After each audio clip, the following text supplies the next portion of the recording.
What is the biggest mistake first-time home buyers always make? Thinking they can afford a house when they can't. Yes. They still do it today. They still do it today. Someone recently told me that, hey, I want to buy a home and I don't want to pay anything towards a down payment. Oh my God.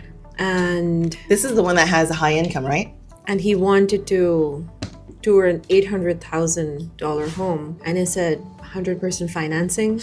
He said yes. I said, what do you have saved up? Even to like initiate that grant, you'd probably need to put some money down. And he said, nothing. I don't want to pay anything. I said, well, it doesn't work that way. You'll have to put money towards either, initiating that closing costs, and initiating that loan even. I think it's about 2% or something. One of the grants at least. So I was like, just to initiate that, you'll probably need 2%. And I said, you have that? He said, no. I said, well, let me connect you to the lender and he will explain assess your situation. But yes, I think the biggest mistake is how much can they afford? Yeah. Everybody wants to believe they can afford more than what they can actually afford till you actually dive deeper into their financial situation. And the other myth is buying a house with zero down. That's another myth, right? Mm-hmm. Either I can buy it with as little money as possible. I can buy it with 100% financing. I can buy it on that I can afford this even though I made $8,000. No, let's take a look. Let's step back, take a look at your situation. Let's be honest. Let's squash this myth. If you want grants out there, most, if not all grants, if you want to do 100% financing, there's going to be